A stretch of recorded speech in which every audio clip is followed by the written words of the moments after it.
आदर्श विद्या मंदिर द्वारा संचालित ऑनलाइन क्लासेज में सभी भैया बहनों का स्वागत है। आज की कक्षा में कक्षा 7 विषय अंग्रेजी दिनांक 25/8/2020।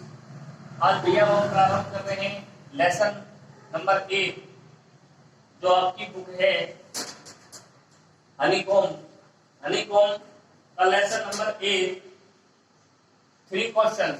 इसका पहला पार्ट देखेंगे और पहला पार्ट से कुछ शब्दार्थ आपको यहाँ श्यामपट्ट पर लिखे हुए हैं, इन्हें ठीक से देखें और सभी भैया बहन अपनी अपनी पुस्तक खोल लें। पुस्तक जो पहला लेसन है 3 क्वेश्चन, उसका पार्ट 1 अपनी पुस्तक खोलेंगे और मेरे अनुसार आप पुस्तक को देखते हुए चलेंगे। Before you read lesson 1, a king has 3 questions and he is seeking answer to them. What are the questions? Does the king get what he wants? कि राजा अपने 3 प्रश्न जिनके वह उत्तर जानना चाहता है और क्या वह अपने तीनों ही प्रश्नों के उत्तर जान पाता है। यह कहानी इस लेसन में हम पढ़ने जा रहे हैं। सभी भैया बहन अपनी पुस्तक पर ध्यान देंगे। The thought came to the certain king that he would never fail if he knew 3 things. राजा के मन में एक विचार आता है कि यदि वह 3 बातों को जान जाए, ऐसी 3 बातें जान जाए जिन्हें वह जानकर कभी भी असफल न हो। These 3 things were, what is the right time to begin something? तो पहली बात उसकी है, जो पहला प्रश्न है वो यही है कि what is the right time to begin something, कि किसी कार्य को करने का सही समय क्या है। दूसरा, which people should he listen to, उसे किन लोगों की बातें सुननी चाहिए। What is the most important things for him to do, और कौन सा महत्वपूर्ण कार्य है जो उसे करना चाहिए। इस प्रकार के प्रश्न राजा के मन में होते हैं। The king therefore sent messengers throughout his kingdom.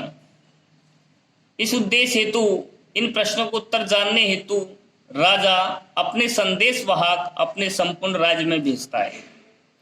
Promising a large sum of money to anyone who would answer these 3 questions. और उन संदेशवाहकों के माध्यम से यह वादा करवाता है कि जो कोई भी इन तीनों ही प्रश्नों का सही उत्तर देगा उसे राजा एक बड़ी धनराशि इनाम में देगा। Many wise men came to the king, but they all answered his question differently.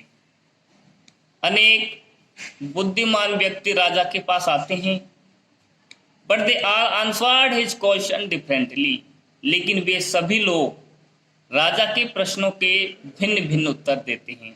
अर्थात राजा जैसा उत्तर चाहता है वैसा उत्तर वे नहीं दे पाते हैं।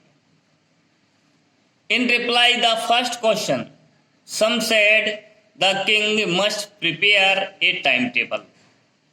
तो पहले प्रश्न के उत्तर में कुछ बुद्धिमान लोगों ने कहा कि राजा को एक समय सारणी बनानी चाहिए, and them follow it strictly, और उस समय सारणी का कठोरता से पालन करना चाहिए।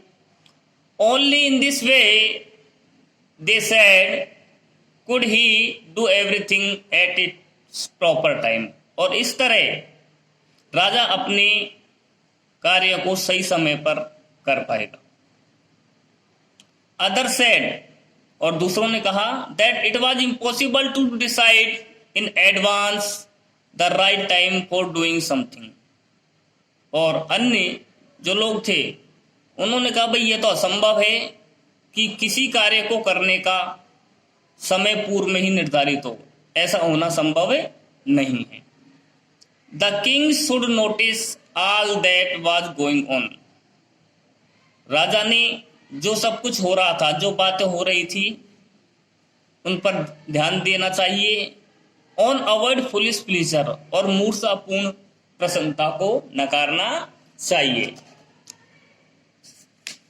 And always do what ever seemed necessary at that time, और हमेशा ही वह कार्य करना चाहिए जो समय के अनुसार आवश्यक हो, यानी किसी समय पर जो कार्य करना या होना प्रतीत होता है वही कार्य करना चाहिए। Yet others said that the king needed a council of wise men. फिर भी जो अन्य लोग थे उन्होंने कहा कि राजा को अपनी सहायता के लिए एक बुद्धिमान लोगों की सभा का सहयोग लेना चाहिए। Who would help him act at the proper time, जो उसे सही समय पर कार्य करने के लिए सहायता करेंगे। This was because one man would find it impossible to decide correctly. ऐसा इसलिए कि एक व्यक्ति किसी कार्य को सही तरीके से करने हेतु सही निर्णय नहीं ले पाता। Without help from other, बिना दूसरे की सहायता के एक व्यक्ति किसी कार्य को करने हेतु कोई उचित या ठीक निर्णय नहीं ले पाता। The right time for every action, कि प्रत्येक कार्य को सही समय पर करने हेतु अकेला व्यक्ति कोई निर्णय नहीं ले पाता। आज के जो वीडियो है इसमें हम इतना ही अध्ययन करेंगे और आगे के पैराग्राफ हम अगले वीडियो में पढ़ेंगे। इस प्रकार सभी भैया बहन अपनी पुस्तक खोलते हुए वीडियो को ध्यान से सुनें और एक एक पंक्ति को समझें। धन्यवाद।